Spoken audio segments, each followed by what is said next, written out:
Come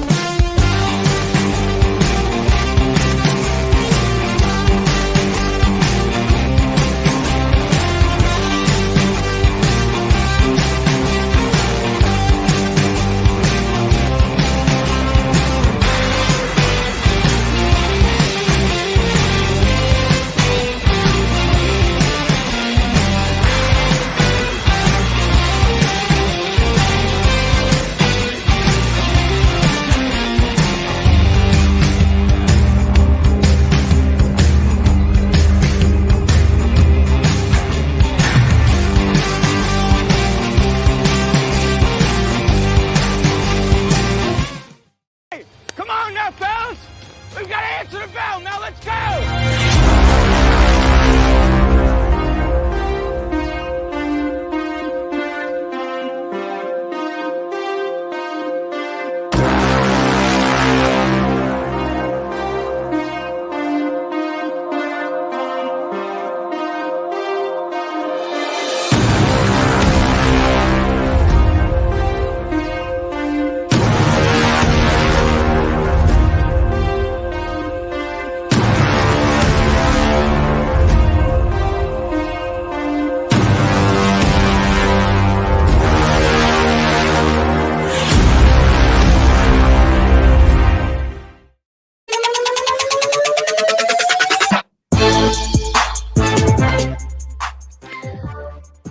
Good afternoon. Welcome in to another edition of Main Street Sports Today, presented by Mid-Tennessee Bone and Joint. I'm Chris Yow, and he's Mo Patton, and I did everything I could. He's still hiding behind his pennant. It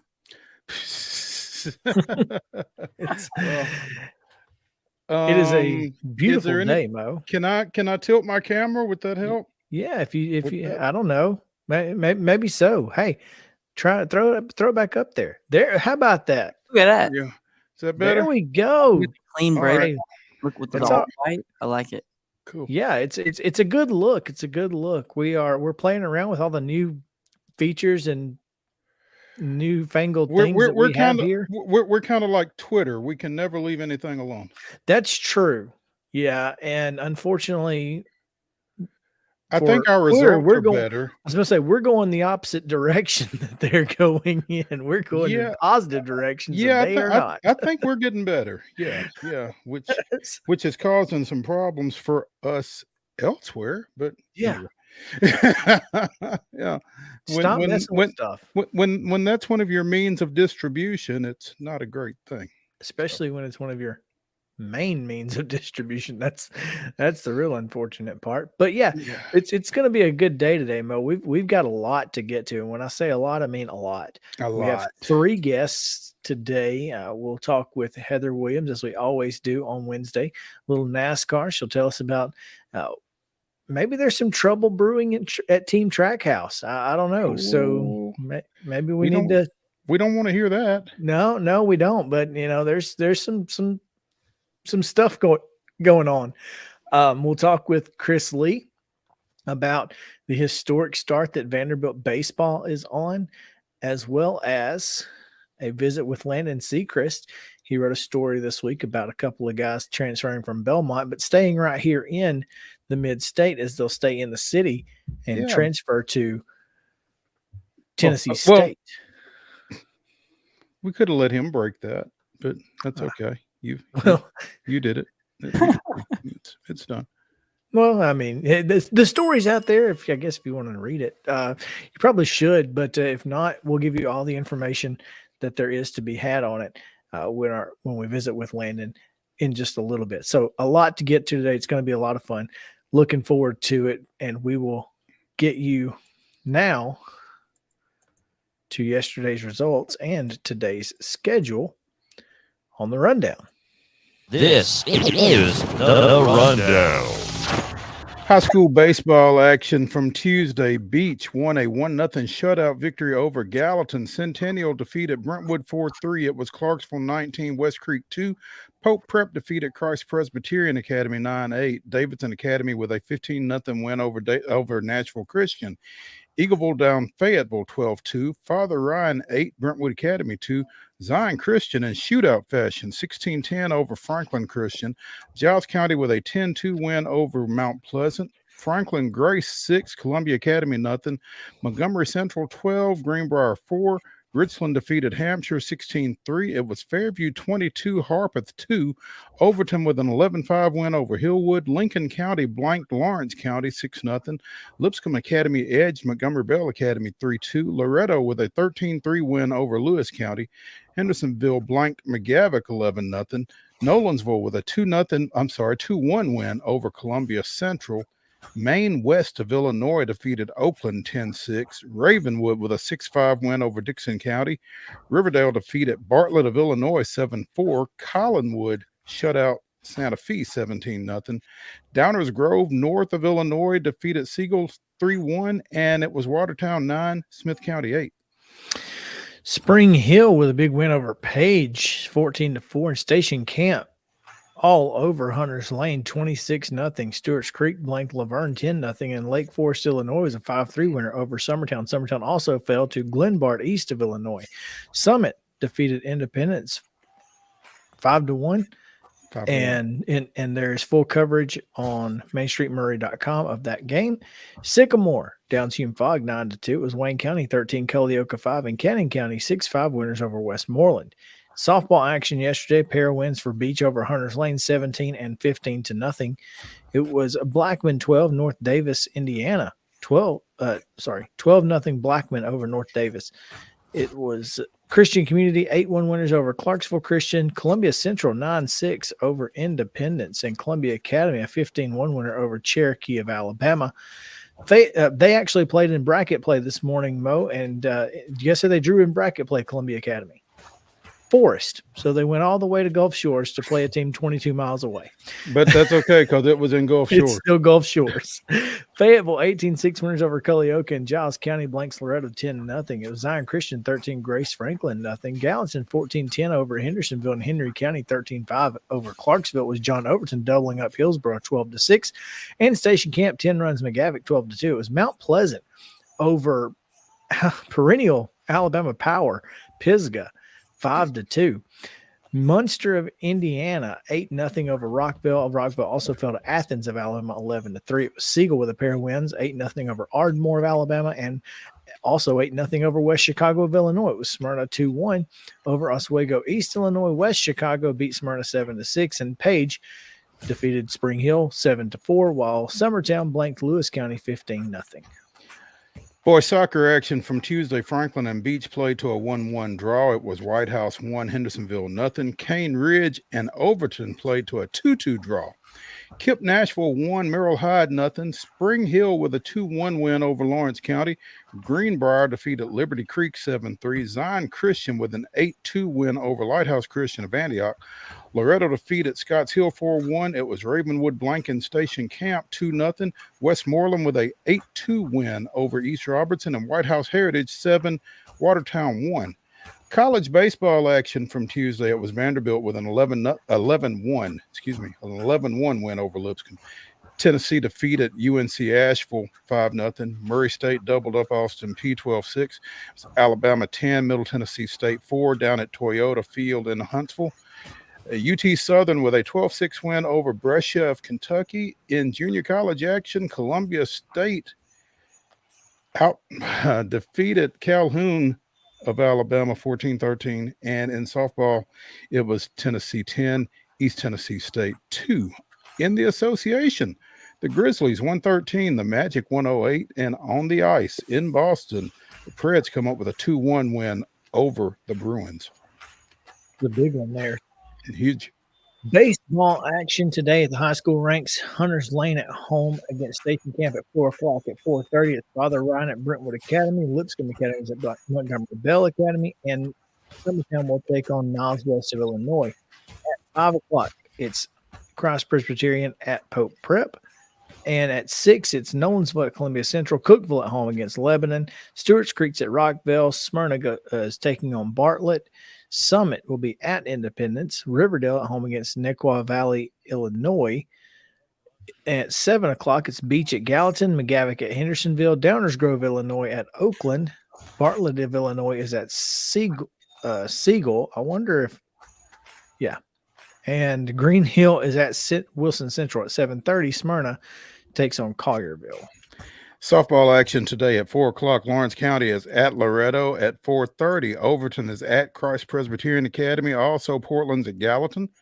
At 5, BGA goes to Ravenwood, and Fairview is at Santa Fe. Metro Girls Flag Football debuts today. They will be playing at 4 sites. Games are at 4, 5, and 6. At Whites Creek, the host Lady Cobras play Hunters Lane at 4, followed by Hunters Lane and Maplewood, and finally Whites Creek and Maplewood. At Antioch at 4, it's the host... What is Antioch? The Bears. I'm sorry. The Lady Bears of Antioch will take on cross community rival Cane Ridge at 4, followed by Cane Ridge and Glencliff, and finally Antioch and Glencliff at 6. At Hillsboro, it's Hillsboro and Hillwood at 4, Hillwood and Overton at 5, and Hillsboro and Overton at 6. At Stratford at 4, it's Stratford and McGavock. At 5, it's McGavock and East Nashville, and at 6, it's Stratford and East Nashville. Playing at Pearl Cone will be the Lady Firebirds and Martin Luther King. Magnet at 4. At 5, it's MLK and Hume Fogg. And at 6, it's Pearl Cone and Hume Fogg. And that? No.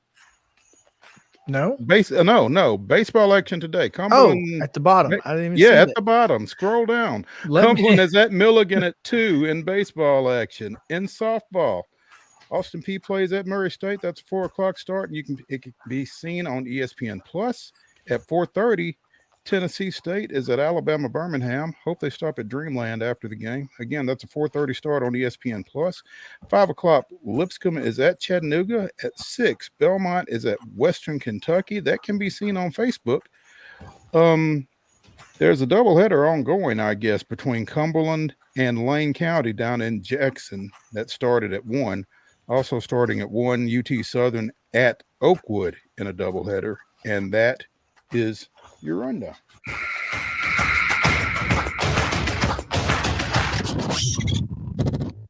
I sure didn't see that last page. I don't know what I was doing, not paying attention to that. I wrote it and still didn't remember. Well, I think what happened was when I moved girls flag football up, it probably threw you off. That may have been it. I don't know. Yeah. That's it happens. It happens. It happens. You're good. We've got a heck of a top story today as the Nashville Predators got the big win over Boston last night, and obviously did so while honoring the victims at Covenant School with a sticker on their helmets. But did you happen to see the story about the starting lineup? I did not. So, and I can't remember exactly which player it was, but one of the players was their kid was on lockdown because their school was nearby Covenant. And so he didn't make the team flight. McDonough? Does that sound right? It may have been McDonough. Because they said something. I was watching sports That's right. on News Channel 5 last night, and they mentioned that he stayed back, but they didn't say why. Okay, so that's why. So it was McDonough. So McDonough gets on a commercial flight and meets a kid wearing PREDS gear heading to the game for his birthday. And so they invite him into the locker room to give the team the starting lineup for the night. How cool is that? Wow. Wow. So that's pretty cool.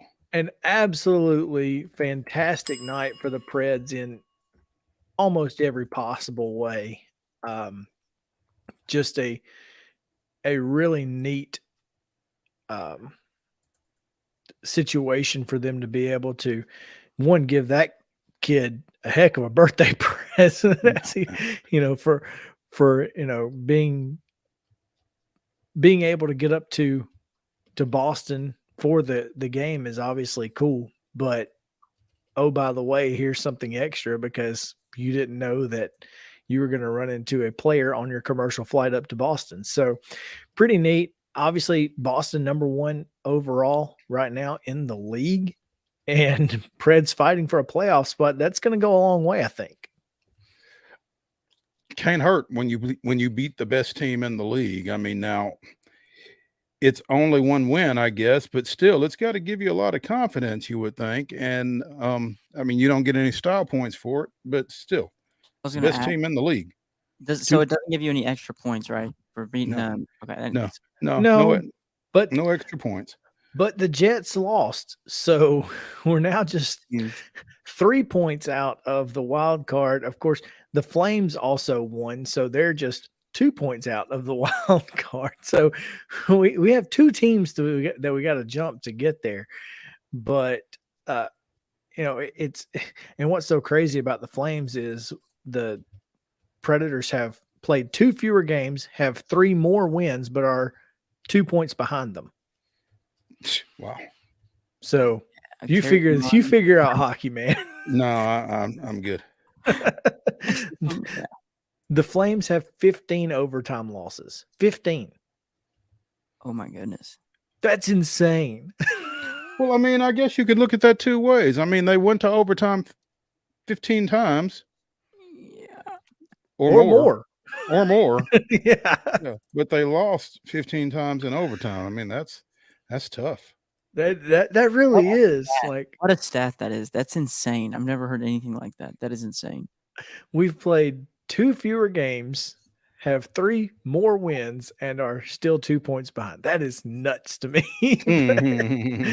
Oh man. And again, the Jets are the team that everyone's chasing right now for that final playoff spot. The Kraken are also in the wild card, and they're pretty well in, I think.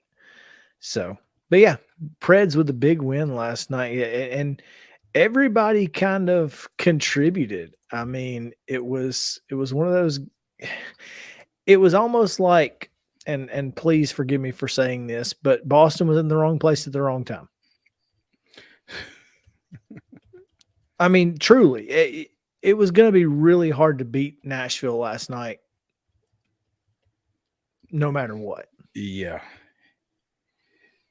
Yeah, that's a good point. I mean, they had a lot on their minds, obviously, and a lot of motivation. So kudos to them for being able to get focused and go out and get the job done against, again, the best team in the NHL on their ice.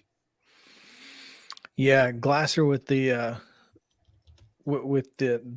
one goal in the first period, Lazan with the empty netter, and then Boston scores their one with under a second to go. So 2-1 in the final there, and what a great night also for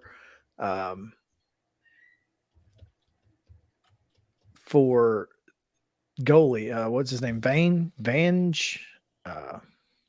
Is this the video of The speech at the end of the game? I was gonna play. Okay. I had subtitles. But Yeah, I don't. You got to be careful with the subtitles. very true. Yeah. I guess it was. I don't know who started in goal last night. I would assume it was. I don't know. I'm trying to. Yeah, I don't know. I don't know who it was that started in goal, but whoever it was, basically a shutout. Staros. Was it UC? Okay. I was about to say there's some I would stat. assume it was UC, but Yeah. I don't know the exact stat, but it's I know the Predators are like leading in how many times the Predators have won by only 1 point, like 2-1, and it's because of UC, obviously. Oh yeah. If it's close late, I mean, he finds a way to God, he's so cool. get him over the hump. But you know, it's like we saw last year. I mean, I feel like he got fatigued late because he played so much. I don't know if that's been any better this time around or not. I don't think he's played as much this year as he did last year, but still, that's he's played a lot. But there's a drop off. Mm-hmm. It's not what it was last year again, but there's a drop off and understandably so. I mean, when you're talking about a Vezina candidate year in and year out, your number 2 isn't going to be as good. Yeah, Kevin Lankinen, who also, by the way, from Finland. Surprise, surprise. Seems to work. Exactly. The Preds have a type. Yeah, there you You want go. as many Pekkas as you have. We went over to Helsinki and we're like, give me all the goalies you can give me. They're like, For yes. that from Friday, he's like, and all the Bring- fries you can give me. Bring in all of your goalies. All what is that? All your goalies belong to us, or what is that? They are ours now. Thank Yes. you so much. We appreciate it. But yeah, big win and excited for that team. That was just a heck of a night with a lot on their minds and heavy hearts. So well done to the Preds, and looking forward to the next 9 games, because who knows? You just don't know. All right, we're going to take a break here, our first break of the day. When we come back, Heather Williams will join us, talk a little NASCAR here on Main Street Sports. They're presented by Mid-Tennessee Bone and Joint. Y'all stick around.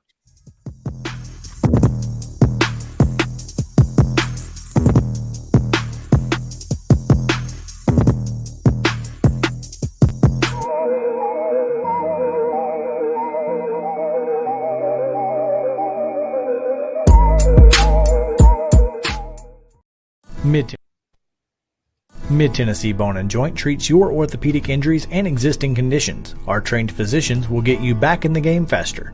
Contact us at 931-381-2663 or www.mtbj.net.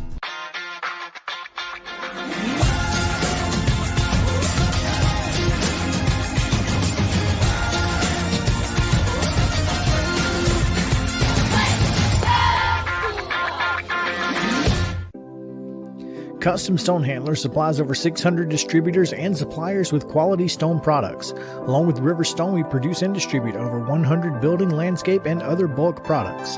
Our goal is to provide quality products, service, and partnerships to ensure our customers' success.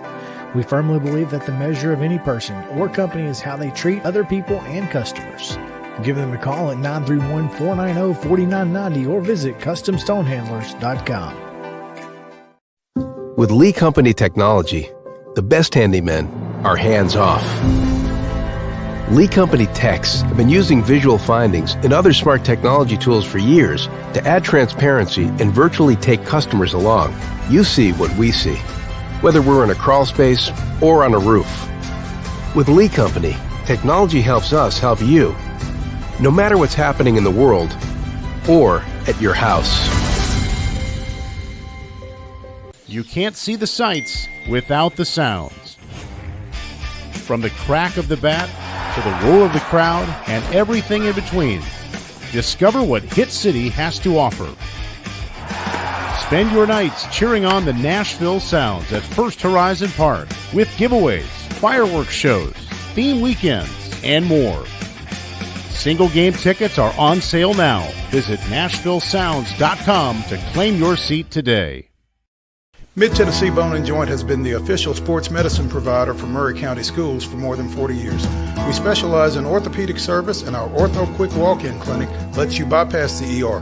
Visit us online at www.mtbj.net.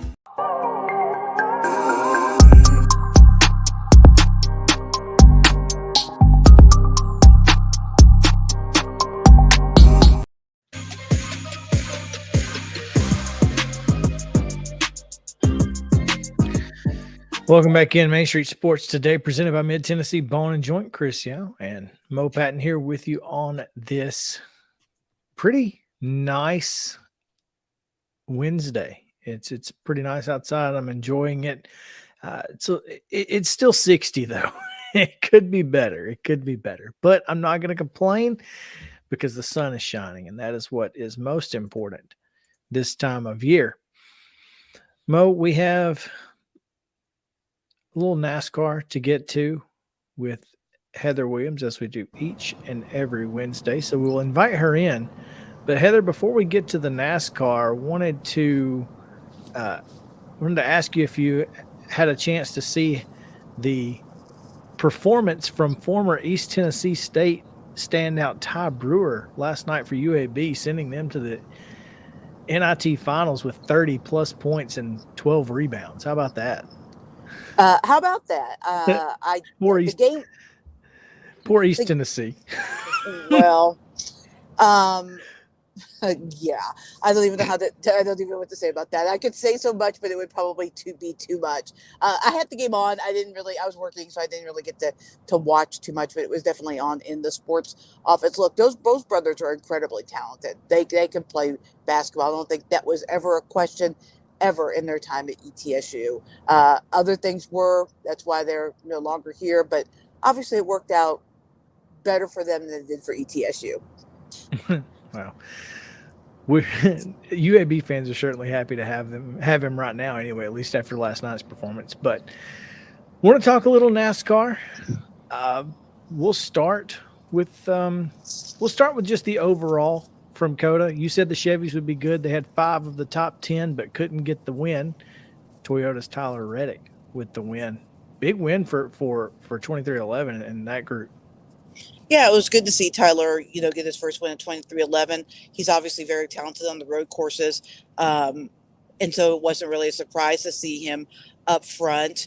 It was, 2311, Bubba Ray was running pretty well until he wasn't, until he made a mistake and tore up his car. But, I think that team, that program is really in good shape. I think Kurt Busch moving to a coach of that team has really helped them make leaps and bounds. But yeah, the Chevys were the dominant make for most of the day. But when it comes to road course strategies and all sorts of things come into play, Tyler. What was amazing about him is that they actually got off strategy and were able to make an adjustment on the fly and get on the same strategy as everyone else. And he was able, once he was up front, nobody was able to pass him. And so that was a pretty good race. I think it had stretches of not so greatness, but I think when a race is that long, I think that's bound to happen. I think it worked out better, in my opinion, to not have the stage breaks. I think it made it a little bit more interesting and kept more of the road course involved things, which is what part of makes road racing interesting. So overall, pretty good weekend, I thought. It wasn't a great weekend for Daniel Suarez, and my question, based off of the video that's kind of going around, is there trouble brewing at Team Trackhouse? I have no insider information, but it certainly appears that way. I always was intrigued by that pairing of drivers. They never really seemed like guys that would sit around and have beers together off the track. So, is there trouble? Perhaps. We'll see. Everybody has lauded Justin Marks for the job that he's done and building that program and making that all work. This is where he'll really make his money, is figuring out how to have those drivers coexist. When Kyle Busch was at Joe Gibbs Racing, I'm not sure he was best friends with everybody in that organization, but Joe made it work, right? He brought together all sorts of different personalities that were able to race under the same house and get things done and still win and be successful, even if they weren't besties off the track. So now's going to be the chance for to Justin to see if he can do the same and really elevate Trackhouse to the next level, because people management is a big part of this sport. That's interesting, Heather, because again, I'm a NASCAR novice, if that, but I was just going to ask, how important is it that team drivers be besties or anywhere close to that? Is that how big a deal is that? Well, they don't necessarily have to be best friends, but they definitely have to work together. Sharing information and being able to work with your teammates, especially at specific tracks, but just in general, that's important. That's why the best organizations are the best organizations, because they're able to share information. Hendrick Motorsports, all of their drivers usually perform at a high level because those teams are able to work together. The engineers, the drivers, everybody just works together and shares across the platforms. And just like one of the things that I heard Bubba's team saying, I think it was Kurt Busch talking about Bubba's team, is that, they had Tyler Reddick set up in the car, and it showed in the performance, right? Tyler's a much better road course racer than Bubba, and I know Bubba didn't finish very well, but he was pretty strong all weekend in qualifying and in practice, especially at the road course for him. So that ability to take someone else's information and listen and learn from your teammates is part of what makes the good organizations great. So if that communication is broken down between the two teams, that can hurt the organization overall. Now, I'm, obviously road courses, it's kind of hard to decide on, whether or not things are good, bad, ugly, because it just varies. It's not like you can say, well, all 1.5 mile tracks are good right now, short tracks are not. Road courses are they're all different because they're all so long. What makes COTA so important to NASCAR? And because, it seemed like it was, most people were paying attention this weekend, whereas they don't necessarily always pay attention at road courses. Well, I think a couple of things. I think, first of all, the F1 guys that were running at COTA, and also Jordan Taylor, I think that brought in a different audience to COTA and made people that maybe wouldn't pay attention this week.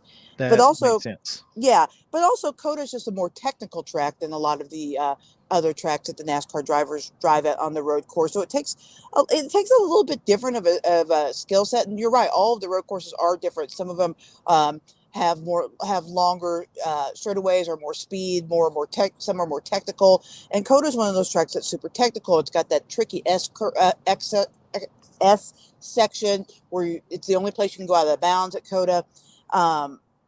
So it is unique, but I think that more people were paying attention, to your point, specifically because of the guys outside of NASCAR that were running. I think, in the broadcast, spent a lot of time talking about Kimmy and Jensen and Jordan, because they are guys that don't run every week, but they are super talented road racers. So to see how they can move and manipulate in NASCAR and how that crossover works, I think was a huge storyline this week. Well, we go from road courses to 3/4 mile track. We obviously have seen issues all of the last year and this short period of 2023. What are we expecting this weekend? I want to hope, I keep hoping that the issues, with the performance on the short tracks is fixed, but based on what I saw at Phoenix, I'm not sure they are. I want to wish and hope that Richmond's going to be a good race, but I realistically, I have no reason to expect that it will be. But we'll see. NASCAR spent a lot of time in the off season trying to correct the issues that they had with the short tracks being kind of boring and the inability to pass. So hopefully they've hit on something that will work in Richmond, but I'm not sure. Well, we're not going to ask you to pick a driver. But what are your expectations as far as results this weekend? Who are you looking toward to be strong this week? Well, I think you start with the Toyotas. They're generally pretty strong there.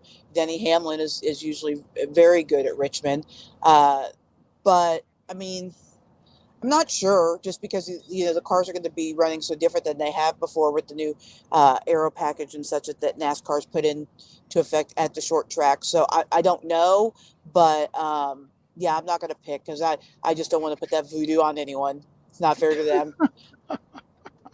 That's kind of unfortunate, but I understand it. Heather Williams with WCYB TV out of Johnson City, joining us as she does every Wednesday here on Main Street Sports Today, presented by Mid-Tennessee Bone and Joint. Heather, before we let you go, I want to pivot. Pun totally intended.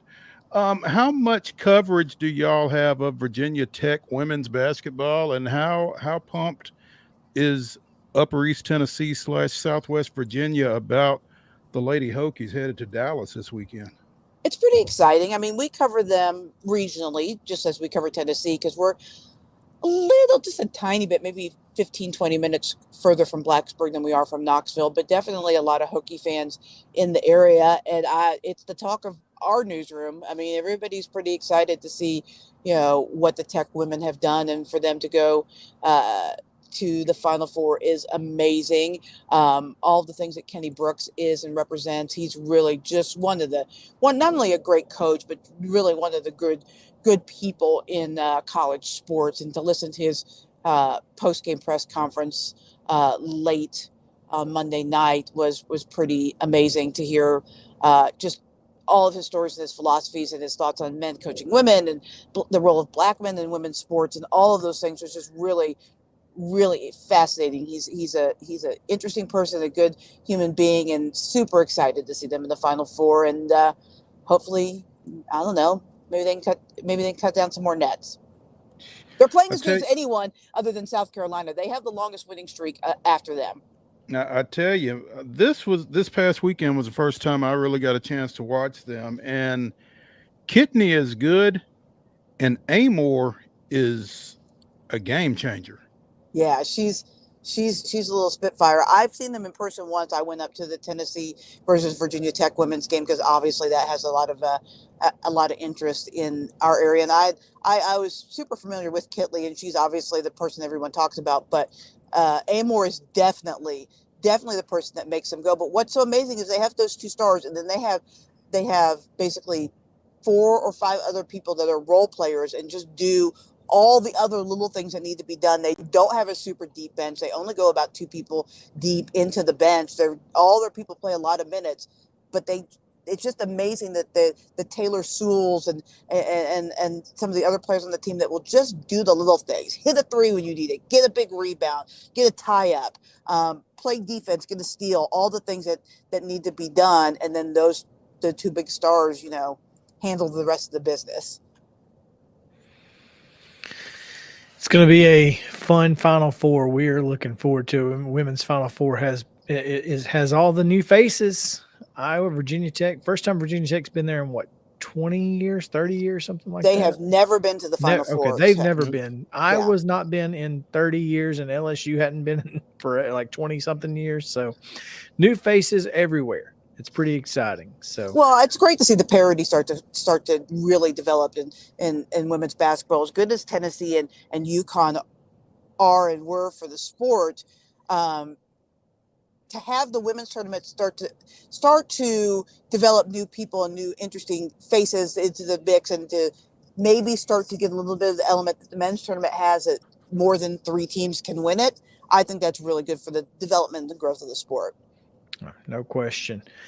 A lot of star power, as we said yesterday, Mo, in this tournament. So we're certainly looking forward to it, and always looking forward to our segment with you each week, Heather. We appreciate you hanging out with us, and we'll talk to you on next week. Yeah, always fun, guys. All right, we'll take a break. When we come back, Braves history and Landon SECREST joins us to talk about those Belmont transfers. So stick around. Main Street Sports Today, presented by Mid-Tennessee Bone and Joint. We'll be back to the Lee Company studio after this.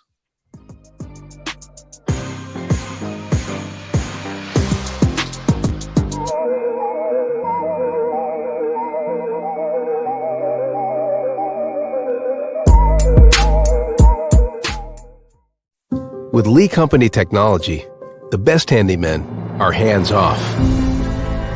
Lee Company techs have been using visual findings and other smart technology tools for years to add transparency and virtually take customers along. You see what we see, whether we're in a crawl space or on a roof. With Lee Company, technology helps us help you, no matter what's happening in the world or at your house.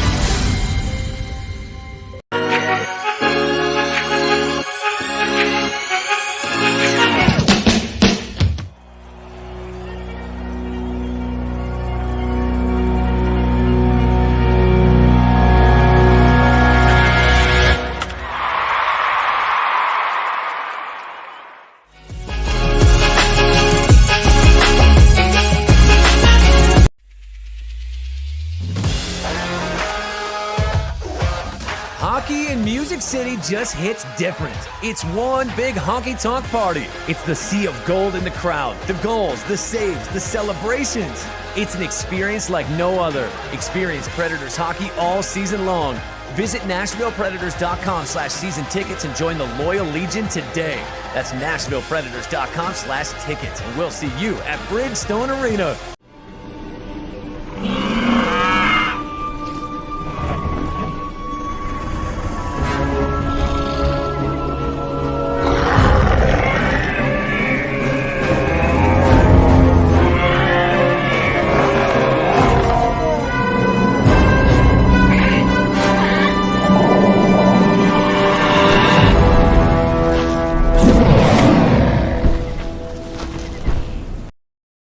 Walmart Supply Chain is hiring in Lebanon. Earn up to $22.25 an hour when you join our new fulfillment center. Enjoy competitive pay and premium perks, including 100% paid college tuition, 401k match, flexible schedules, a free Walmart Plus membership that includes discounts, and free Paramount Plus, paid time off, and so much more. Fulfilling work starts right here. Text JOIN to 240-240. That's JOIN 240-240 to apply now.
March 29th, a pair of Braves luminaries announced their retirements a year apart on this date. The Big Cat, Andres Galarraga, retired on this day in 2005 after playing 7 games with the Angels the year before. Galarraga played 1998 and 2000 with the Braves, the latter after recovering from a cancer scare and hitting .303 with 72 home runs and 22 RBIs over those 2 years. Finished his career with 399 home runs. A year later, Marquise Grissom ended his 17-year Major League Baseball career, the last 3 with the Giants. The Atlanta native played the 95 and 96 seasons with his hometown team, catching the final out of the 1995 World Series, and hit .286 with 35 home runs in his 2 seasons in Atlanta. That's this day in Braves history. And if you would be interested in sponsoring this day in Braves history, give us a shout. You know where we're at. So the number 14, I was pretty excited when Galarraga put it on because he was a big part of that Rockies team that nearly took us out in the 95 playoffs. Right. And so when he came to Atlanta, I was really excited. And man, I liked him for a long time from the start, from Montreal on, and I was super pumped when he came to Atlanta and super crushed when he missed that year with cancer, and so excited to see him get back. He was just always fun to watch, man. Really enjoyed him, watching him on the defensive side of the ball as much as anything, but it really enjoyed watching him in Atlanta. So yeah. No question. He was a fun one. He was a fun one. Speaking of fun, we're going to have some fun now talking a little bit of college hoops locally with Belmont Visions. Landon SECREST at Seco_sports joining us here on Main Street Sports today. Landon, what's up, man? Nothing much. Very glad to be here. Glad to have you, man. Appreciate you coming on with us. I know you got a lot on your plate. How many hours this semester? It's 16 hours of classes right now. Plus a little athletic media relations stuff, I guess. Right.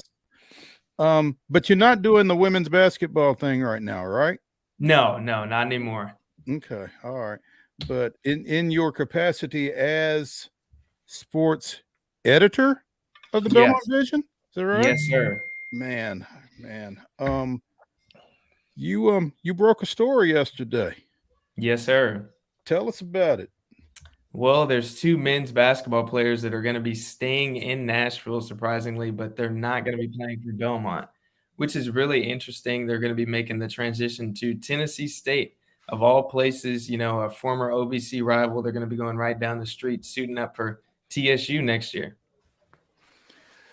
Have you had a chance to talk to either of them to get any insight on, what went into their decision, Landon? No, I have not. It really caught me off guard. 2 players. EJ was obviously in his senior year this year, was going to pursue a grad year somewhere else, and then Shanks entered the transfer portal. I really did not know Tennessee State was on either one of their radars, to be honest. That's interesting. Like, I mean, in the fact that, I guess staying in Nashville is, it's kind of what you're familiar with, and then going back to the OVC, also familiar with that. I mean, that had to play a pretty big part, you would think. Yeah, I would probably say so. The familiarity factor and, Penny over there being a Belmont alumni, I think, that probably played a factor in the decision too. But I mean, like I said, it really caught me off guard, and I'm sure it caught some more people off guard. These 2 players, Belmont, having a disappointing year per se, losing in the first round in the Missouri Valley Conference, obviously losing Shepherd, and then now they're losing a host of players in the portal, it seems. Do either of those guys have ties to Nashville, Landon? No, neither one of them has ties to Nashville. Nope. It's interesting. And you mentioned losing Shepherd. Now, he has declared for the draft. Is that right? Yes. He has declared for the draft as of, I believe, a week and a half ago. He declared. Now, does he have an agent? Yes, but I do not know who his representation is. That's okay. That the fact that he has retained an agent, I think, is the next step. He's done. He's all in. Yeah. Okay. Because a lot of guys will declare, but they won't retain an agent, and they will, go to Portsmouth or wherever else for the NBA combines, I guess, and just kind of see where they're at and give themselves the option to come back. But like you said, Shepherd is all in by virtue of retaining an agent there. So that should be interesting. Yes. Yeah, Belmont's basketball team next year is going to be wildly different on the men's side. I mean, you're talking about, a lot of folks that have decided to leave the program for a multitude of different reasons. But, with the success they had in the Valley this year, and with the success that Casey Alexander has had everywhere he's been, you feel like they're going to be okay. Right. Yeah, I feel like, Cade Tyson had a phenomenal freshman year this year, starting it off with a bang versus Ohio. Being in the arena for that game, it pretty much established that he's going to be one of those Belmont players, a Dylan Windler type player and Ben Shepherd type player probably. And, Jacoby Gillespie, Keyshawn Davidson, they're going to be back. It's probably going to be their job to kind of replace Shepherd. But I think there's a big hole in, the big man spot, seeing who's going to fill that role next year. It's kind of up in the air right now with the 3 freshman recruits we have coming in. It's going to be kind of an adjustment with the Valley. There's some top players at the center position. Physicality is very much different. So it's going to be an adjustment seeing who fills the 5-man in that forward spot, but we'll just have to wait and see. Landon, when I saw this, and just wanted to get your opinion on it, but Belmont in the Valley with a bunch of guys who kind of signed to play OVC, feel like they overachieved this year. Now is kind of the time to build on that. And is this maybe, with obviously the plenty of folks in the transfer portal, is this an opportunity for Belmont to kind of turn that roster over and start building to a more, Valley-esque lineup competitiveness wise? I think so. I mean, you look at some of the teams in the Valley, a Drake this year had a Tucker DeVries leading the way as a sophomore. Obviously, Belmont is going to try and model that, with a Cade Tyson at the top. But I believe, building around a Tyson and a Gillespie, people that are going to be sophomores next year, and then having that veteran and Keyshawn Davidson kind of still running the show, I think it's a chance to kind of build, dabble in the transfer portal, see what type of players we can really recruit to compete like we want to compete in the Valley, as we did in the OVC. To follow up on that, Landon SECREST, Spring Hill graduate, Belmont sophomore, and sports editor of the Belmont Vision, joining us here on Main Street Sports Today, presented by Mid-Tennessee Bone and Joint. To follow up on that, do you perceive Casey Alexander and that staff as a staff that wants to be involved heavily, or to what degree do they want to be involved in the portal? I think it's something that Belmont relatively has not experienced much in the past as far as, getting those players. But I think that as far as, getting those players in the portal, it's going to be an adjustment, seeing what type of players, would want to come to Belmont. Drew Freiberg came this year, but what type of players are going to be in the future? We really don't know. I'm excited to see what the future holds, Mo. I mean, if anybody can do it, Casey Alexander's a guy who can. I got no doubt about Casey's ability to adjust and do it. My thing is, I kind of feel like Casey is a culture kind of guy. And from that standpoint, I'm not sure that. I know that everybody in the transfer portal isn't a Casey Alexander kid, right? And so that's I think they're going to be super diligent about who they are, and very selective on who they're looking at out of the portal, and because I know that he wants to build that thing for the long run and with 4-year guys wherever possible, but I just don't know at this point that's possible in college basketball. Right. It's going to be interesting to see kind of revitalizing that Belmont culture. We had 2 players transfer last year out of the program. Before that, it was really only Adam Kunkel, who was just playing for Xavier in the tournament. But now, we have these host of players, kind of leaving the program. So it's kind of going to be a test of Casey Alexander and his staff to kind of see and revamp that Belmont culture, make it attractive to come and play for the Bruins, and, stay for 4 years like a Ben Shepherd and really develop yourself into a solid player. Man, I just feel like this is going to be a big year for Belmont. Obviously, with how much they were able to be competitive in year one in a, you hate to say it, but a vastly superior conference. I mean, that's just the facts. I mean, let's not, don't sugarcoat it. Those are facts. The Valley is a better basketball conference and has been, will be, especially with Murray and Belmont in it. So, well, I think, like coaches like to say, I think the improvement from the first year to the second year will be huge for Belmont, just because they've been through it. They know what to expect. I mean, you can, just like playing, I think you can watch it, but until you're in the middle of it, you don't really know. And I think now Casey and that staff have firsthand experiences to draw off of, and they'll be able to go back and figure out what worked, what didn't, what do we need, and try to find that, whether it be out from the high school level or in the portal. Right. I think a lot of it next year is going to be, Casey talked about adjusting to the officiating, adjusting to the physicality.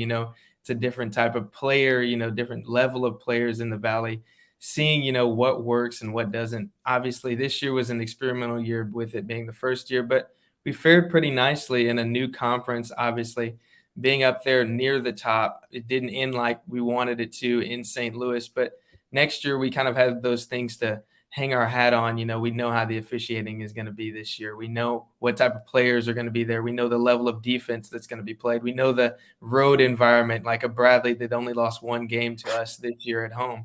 You know, it's going to be intense and it's going to be a challenge as long as we're in this league. And that's what they're looking for. I mean, that's what they went for, you know. I don't think it's a be careful what you wish for kind of thing, but I think Belmont will be up to that challenge. So, but a challenge is what it's going to be. Well, again, I don't think they didn't know that. No, yeah.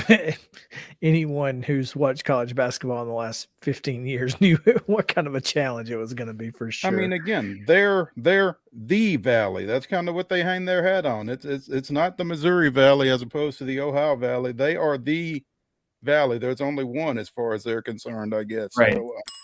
So, that's pretty solid. Landon, as always, we appreciate you taking some time with us, man. Good luck and keep putting out good stuff. Hey, when do classes end for you? Classes in for me. I think we've only got about 3.5 weeks before exams, so I'm going to be done around the last week of April, first week of May. Well, you know, if you want to cover some high school stuff in late April through May, spring fling, I know a guy. Yes, sir. Okay. All right. Stay in touch, man. Thank you. Thank you so much. All right. Thank you. Hey, Mo. Tomorrow's opening day, 12:05 first pitch, and we didn't put it Happy opening eve to all who observed. We didn't put it in the rundown, but we should have, because it'll be before our show. Yeah, we probably should have. Yeah, you're right. Literally just thought about that. But Braves will play tomorrow at 12:05, and it's on Bally, I guess. Yeah, it is. Will be. But so they open tomorrow. They are off Friday, and then they finish up Saturday and Sunday in DC before moving on to St. Louis for 3 games. Yeah. Max Fried and Patrick Corbin will go to the bump tomorrow for their respective teams. So before the season starts, Mo, let's get some predictions out of the way. What are we predicting? FanDuel has the Braves at 94.5 wins. That's too low. Over or under? Over. 100%. I would bet my mortgage on it. Over. No bias, right? This isn't biased at all. No, I don't think there's. I mean, there probably is bias, but just because I'm biased doesn't make me wrong. There you go. Look, this is a team that won 101 games last year, and all they did was, bolster their lineup, and I think the starting rotation is going to be a little more consistent this year, even with the issues, even with the young kids. Start. Yeah. Well, I mean, again, it's just the start of the season. I think you're going to see that kind of level out as the year goes on. Don't know if you saw this. You see Kyle Muller getting the ball for Oakland on opening day. Yeah, and he did not exactly tear it up in spring training either, from what I saw. I don't remember what the numbers were, but they weren't great. I think my favorite thing was looking at A's Twitter, and they're like, "Who?" Well, I mean, he's your opening day starter. It would kind of behoove you to find out who he is. Yeah, but I just thought that was interesting. Now, National League East, we're obviously Braves fans. They've won 5 in a row. Do you think the Braves win the East? Well, the 2 teams that were going to challenge them in the East, one of them lost their closer for the year. One of them lost their first baseman for the year. And I don't know how well either of them is fixed to replace either of those guys. So, what about the Phillies? What do you mean? That's what I said. The Phillies lost Reese Hoskins for the year. Yeah, but Bryce Harper isn't going to start the year with the Phillies. They do have Trey Turner, but I don't know who I don't know who Philadelphia is going to pitch. They're going to pitch Aaron Nola, and they're going to pitch Zach Wheeler, and they're going to pitch Aaron Nola, and they're going to pitch Zach Wheeler. Yeah, I mean, and maybe we're goofy for saying this because it feels like we're just Fried and Strider. But I mean, if Charlie Morton gets any kind of semblance of a solid 3-4-5 guy, he's a potential X factor. I think the Braves starting pitching depth is going to really take a lot of folks by surprise by the time this thing is all over with, because you've got a guy waiting in the wings whose nickname is Maple Maddox. That's right. Enough said. Michael Soroka with any kind of help. And then Kyle Wright, by the way, who is going to be back. Yeah. I mean, he's just building up. The only reason that he's not in the starting rotation right now is because he didn't get a chance to build up during spring, but he's going to be building up. He's not hurt. He's not sitting. He's just getting ready. I'm going to tell you that Ian Anderson and Bryce Elder will make positive contributions at some point. It may not be huge. They may not be regulars in the rotation, but they're going to come up from Gwinnett and, provide some depth or a spot start or something. And they're going to do something that's going to be pretty pivotal at the time that it happens. And I'm not one to put much stock in spring training, but the Braves did win their last 5. And there's something to be said for those last 5 where you are playing your starters. You're kind of getting ready and getting used to playing exhibition, playing real baseball by playing these exhibition games with your actual team. And oh, by the way, Orlando Arcia only slashed 341, 426, and 585. He can't play. He's a positive, a 1+ OPS, guys. He can't play. He never hit it. Gosh. I mean, look at that. Look at that. This is insanity. We're talking about a guy who, I don't know if you saw Dansby Swanson's I did slash line, but it's not pretty. It sure ain't as good as that. It's not that. So I mean, look. I don't even think it was half that. No, it wasn't. So who is your pick for comeback player of the year off the Braves? Ooh. Grant McCauley kind of spoke to it yesterday. I think the leader in the clubhouse is Eddie Rosario. Although it could be Ozzie Albies. See, that's where I was going to go. That's Ozzie? not bad. It's not bad.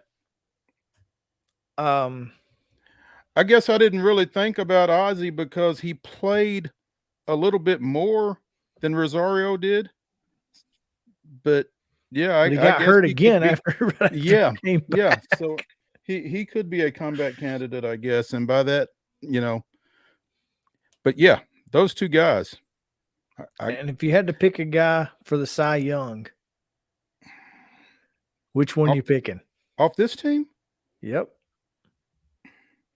I don't know, man. I think Spencer Strider getting a full year as a starter.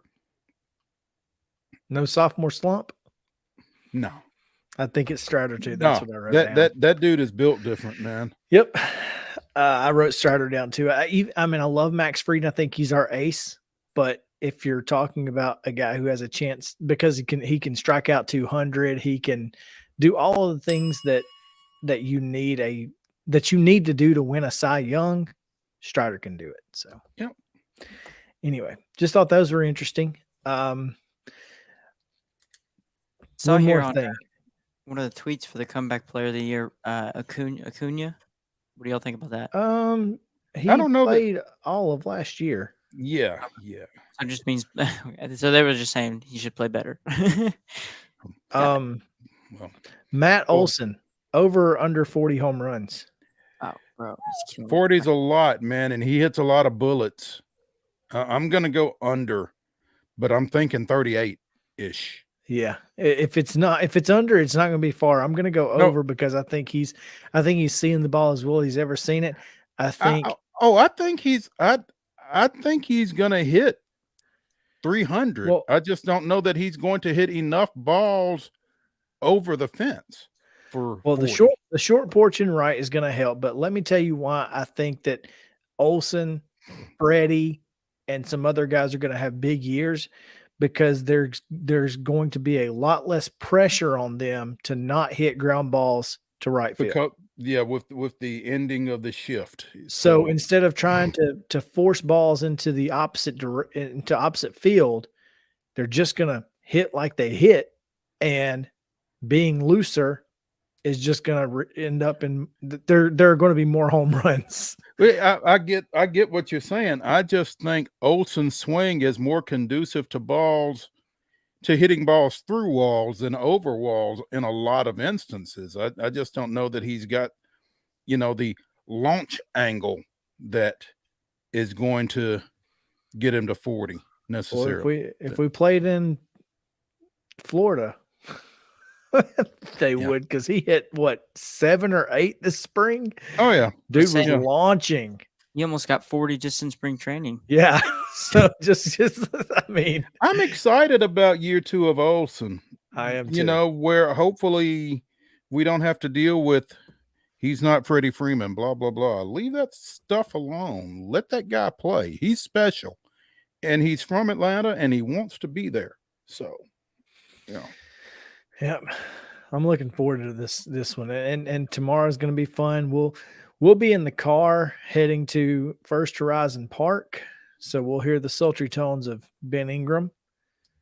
Not mad about that. I'm going to be honest with you. We may have to pull up DirecTV and hear the sultry tones of, in his debut, Brandon Gaudin. Brandon. Yes. I can't even know his name. Yes, that's okay. You will soon. Will they put it on the Jumbotron for us?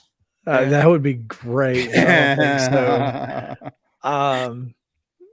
Yeah. Is Eric Fetty still pitching for the Nationals? I sure hope so. Because if he is, we're gonna score some runs. Ask Joe Simpson. I don't see him on the roster. That's unfortunate.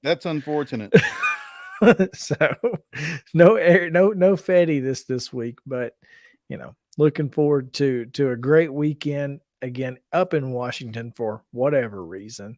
The Braves will take on the Nationals, and they'll do it tomorrow at 12:05 on Bally Sports South. So check it out then. And Mo, who's your World Series champ? Might as well be Atlanta. I mean, who's going to beat them? Okay, I'm going to go out on a limb here. Mm-hmm. It's the longest limb that I've ever gone out on the show. You look really uncomfortable when you're about to say it. No, it's Houston. I think they go back to back. I know it's almost impossible to go back to back. But I think it's either Houston or the Yankees, and I hate to say that. Gosh, I hate to say that. But because I was watching free MLB on Pluto the other day, and they were showing the darn Game 4 of 96 series, Jim Leyritz. Oh, stop and it. I was just angry the whole time. Stop it. Yes. Because Ryan Klesko loses the ball in the lights, and we're just a whole thing. Everything that could go wrong. Jim Leyritz. The mention of that man's name can just change my mood instantly. So let's move on from that. 2 guys we don't mention on this show, him and EG. No Eric Gregg. Don't ever mention those 2 guys and we're good to go. If you just Google Eric Gregg NLCS. Okay. Or don't if whatever. Don't show it on here for sure. Right. Never tell us that you did. Exactly.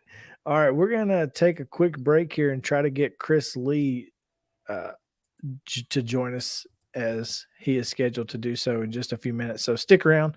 Main Street Sports Today returns to the Lee Company studio right after this.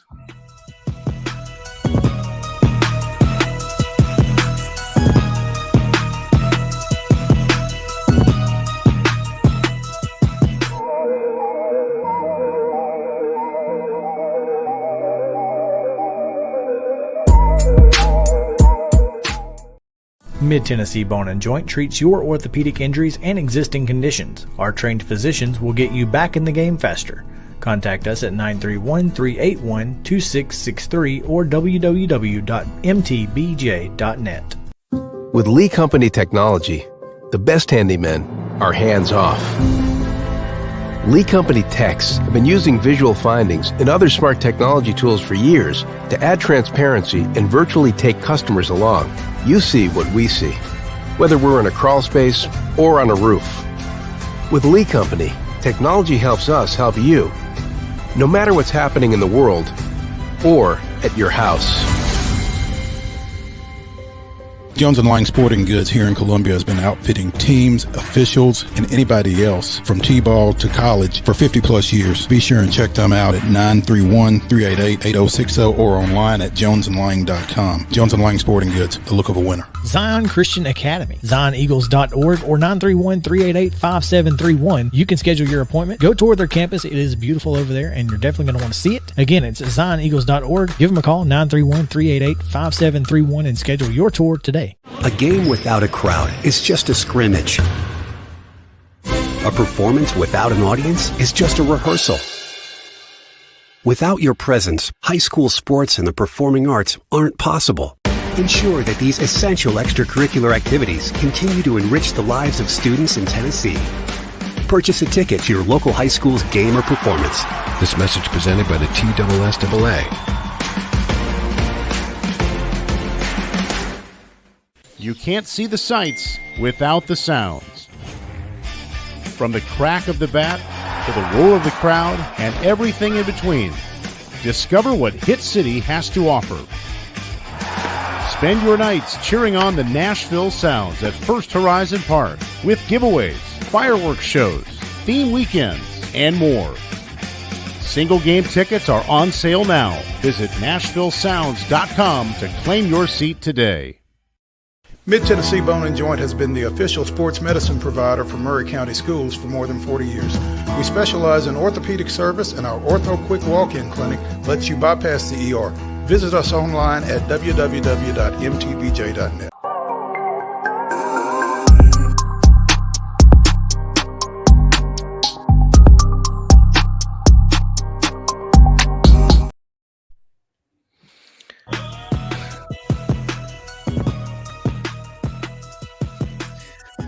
Welcome in. Main Street Sports Day presented by Mid-Tennessee Bone and Joint. Chris Yow.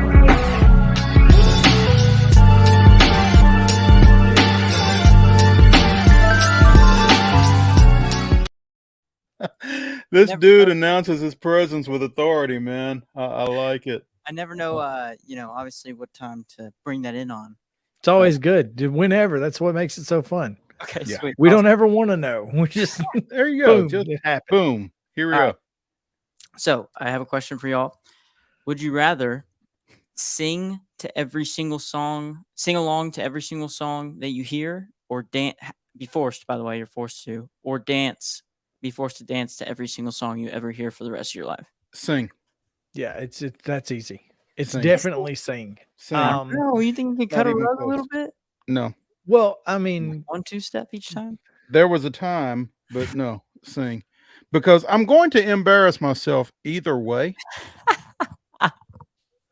well, I guess But- the cardio Yeah. with that comes with dancing could be a positive, but Now, I'm going to go Chris- sing because I actually like singing. Well, Chris, Oh, yeah, Coach for sure. Cutcliffe would be shocked to hear you say sing. I mean, like, I'm a karaoke junkie. What do you mean? Of course I'm singing. Yeah. Forgot about that. I forgot about that. Yeah, So- we're gonna sing. All right, so so what you're saying is we should start a quartet, or what is it? What is it when a trio? Just three. Three as a trio, Justin. Full band. No, I'm saying we should not. That's what I'm saying. I think by the way- most contribution to the trio is when we sing Elvira. He goes bapa mau mau. I don't know if I can get that low, man. I don't know. Maybe for that line I could, but yeah, that'd be about it. Not regularly. Man, I'd have to go dance, to be honest. Well, I but I'm can not see talking that. like Well, because know, you're a like dancing queen. I mean, that's true. Hey, That's true. Yeah, so getting jiggy with it. yeah. We should probably mention we are not going to have Chris Lee. Unfortunately, we made contact with him, and he is dealing with some personal situations, and I hope everything goes well as far as that goes. But that's the backside of scheduling as far ahead as we did this week, Chris. Yeah, no doubt. That's okay. We've got some things we can certainly talk about. Oh, without question. And I wanted to mention this. It came out last week, I think, that in the event that a new stadium does get funding in Nashville, it would not open until 2027 now due to the scheduling.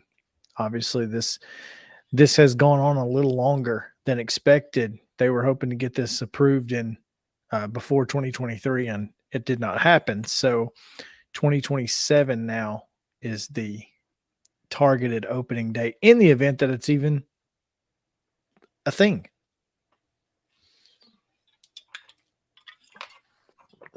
And we on this show, I think I can speak for everyone. I feel like I've got a good grasp on this. Our pro stadium. I will tell you, I am pro stadium for the fact that, from what I understand, and I feel like I've got a pretty good understanding of it, Metro Nashville is going to wind up spending 7 figures. Is that the number? Is it 9 figures? No, they're gonna wind up spending in the neighborhood of $1 billion. Is that right? Anywhere from 750 to around 750 is what they're going to end up spending either way. So they're going to wind up spending it either on an old stadium, upgrading it and maintaining it and renovating it, or on a new stadium. But here's the difference. If you're going to spend the money either way. But here's the difference, Mo. The difference is not just how much money they're spending, but where that money comes from. If they renovate the stadium under the current lease, then that money comes from the general fund, essentially. It comes from Nashville taxpayers. If they go with the new stadium, it would come from tourism dollars, which can only be spent on tourism things, such as this stadium. So what? Which means stop. Which means that if you renovate the stadium, you are taking money that could be used elsewhere. Correct. If you build a new stadium, you're taking money that couldn't be used elsewhere. Correct. So if your concern is, what about the roads? What about the schools? What about the infrastructure? That kind of thing. Then you should be pro stadium. Well, right. The argument against it is that that they don't believe that renovations to make it a first-class facility, because that's a pretty vague thing, would cost that much. They were looking at 150 to 300 million. Based on what? Well, based on when they looked at that. The problem is, well, I mean, who's they? The city. They got that quote in 2020. And as we know, between now and then, $2020 are not $2023. Exactly. So just stop that argument in its tracks. And so it's a pretty simple thing to me. I know the $500 million from the state has been a point of contention, but I would also like to mention that too would be funded over a 30-year bond that would be paid back from sales tax that the state receives from the East Bank campus. And the East Bank campus does not just include the stadium. It includes the entire entertainment district that would be surrounding it, as well as, by the way, don't know if you remember this or not, part of the East Bank revitalization includes a large area of land that the city would actually regain from the Titans, and there is a plan for affordable housing to go on that land. So if you don't do the new stadium, you are taking affordable housing options off the table. You are taking another entertainment district off the table, which would obviously spread out some of the tourism that we are seeing in Nashville, which it would be an absolute positive. And all of the that $500 million is going to be paid for. I mean, if it didn't pay for it, I think I could see the argument, but you just look at Vegas. Vegas is paying for it. Vegas is making money off their stadium right now. Mm-hmm. And if you're asking me, we're a lot more, this stadium would be a lot more similar to the Las Vegas stadium than it would be Atlanta, which is the guy from Kennesaw State who is the end all be all, according to most anti-stadium people, who did the study on if stadiums were fiscally responsible or not. Mm-hmm. He's right most of the time. But Las Vegas and Nashville would be the exception to that. Yeah.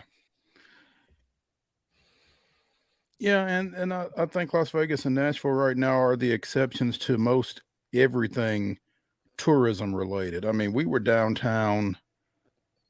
When was it? Last Tuesday? Thursday. Last Thursday. And then we were down there. Was it a Tuesday when we went down before that? Yes. No, it was a Monday. And folks are walking around. I mean, it's just, particularly for me, having grown up here in this area, to see folks to that magnitude in downtown Nashville during the middle of the week is just mind-boggling. I just don't think you see that everywhere. You don't. And that's why I'm just trying to tell you folks who are either on the fence or on the other side, it just doesn't make financial sense to continue with Nissan Stadium as it sits.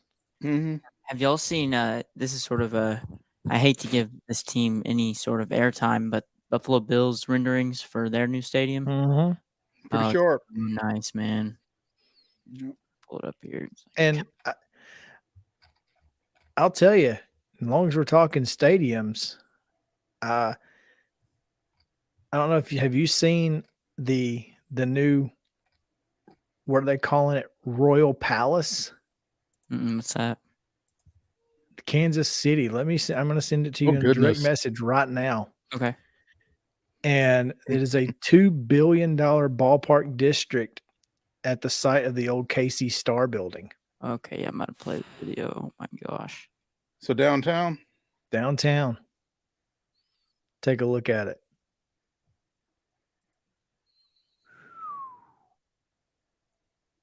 Renderings always look so nice. I mean, obviously, but oh, it's so pretty. Yeah. So pretty. But look at that. It kind of looks like an old baseball stadium. It kind of looks like Ebbets Field almost. With those arches. I love it. But I mean, it's absolutely just stunning. And you're talking about not just that, but there's a mall. And when I say a mall, I mean like, the grassy kind. Is it like triangular? Yeah, sort of. It's more like a rhombus. Yes, the triangle. I mean, it's kind of the shape of a baseball field, Mo. It's that's what I was thinking. It's more diamond-ish. And look at Justin, if you could pull up the tweet that's replied to that. There's actually some pictures and you can see the top of it. Yeah. That bottom right hand or the fourth picture. I think it's insane. Wow. There's you see the mall there, the grassy mall. So Wow. That's I like it. I think it's cool. Now, you want to talk about a stadium that's not going to be worth it? That's a stadium that won't be worth it. It's not going to pay for itself. For sure. because it's Kansas City. Well, and it's baseball. It's open air. So I gotta all say of the things that go with that. the Royal Yeah. Palace. What a name! What a All name! the things that go with open air in the Midwest. Correct. So Yeah. you can't use that 24/7 like you can at a Mm-mm. closed stadium in Nashville. But anyway, it is time for Wild and Wacky Wednesday. We've got a little bit of time, so let's hit it. Or as one of my favorite social media accounts, let's get it, dude.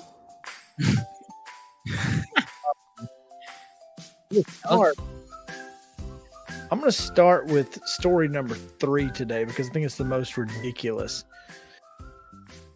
An Australian company on Tuesday lifted the glass on a meatball made of lab-grown cultured meat using the genetic sequence from the long extinct mammoth. A woolly mammoth meatball.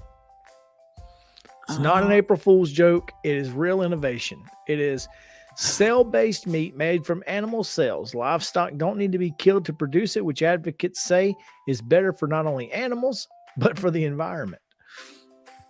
Now, my question is, who of us is eating a mammoth meatball first? I'll go WWM.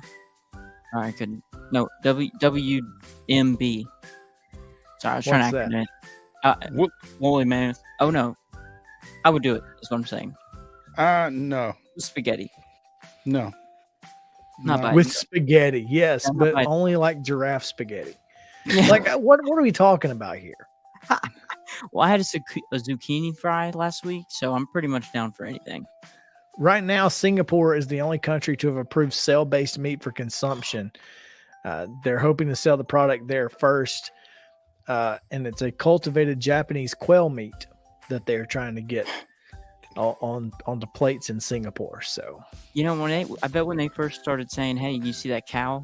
or "Let's make it into a meatball," you know. no, I don't know what they were thinking, man. This doesn't make a lot of sense. I'm just not going to eat it. I'm not eating cultivated meat. No. Yeah, I guess that is the problem. It's not like actually, natural. I'm good. So, I'm good. All right. Number 2. A couple in Marathon, Florida ended up in handcuffs and not the fuzzy kind. Although they invited a disrespectful woman over to join their escapades. According to the Monroe County woman. Yes. Okay. According to the Monroe County Sheriff's Office, officers received a complaint on March 6th from a woman named Della Draper, who claimed to have been beaten by a couple after she accepted an invitation to join them at their home for exactly what you're thinking. Arrest records say that Stephen Lopez met Draper while working as a taxi driver, and he was in an open relationship with his friend Angela Vasquez and invited her over. During the event, Draper, quote, became very disrespectful and told the man that he was lacking and the wife was smelly. That's the best way to put it. Here's the problem. Draper says that she tried to leave the house but retreated to the couch and refused to move. And Lopez and Vasquez said, "Hey, you got to get out of my house." And so they grabbed her and threw her up against the wall and then threw her outside and then punched her. That's what she says. The other side of the story is Lopez and Vasquez say that Draper got into her car, then reversed towards the door where they were standing and hit Velasquez in the leg with her car. Wow. Lopez then picks up a cinder block and throws it through the back window of the vehicle. Oh my gosh, what a series of events. Good Lord. Draper then comes into the house and tries to hit Vasquez, but misses. So Vasquez turns around and knocks her out. Oh my And god. telling her to nuts. leave. So she left the car, parked down the street, and Lopez, the dude, is running after her, but she left the vehicle. Now, Lopez has been charged with a felony throwing a deadly missile. I guess that's a cinder block. and Vasquez was charged with battery. You tell me those cops weren't laughing a little bit when they were. Oh, you know they were. This was the greatest thing I've ever heard. So I had to tell this story. But that's Wild and Wacky Wednesday, the weirdest and wildest news from across the world. If you want to sponsor that as well, let us know. We'll see you guys tomorrow at 2:00 live from First Horizon Park in the Nashville Sounds. Have a good one.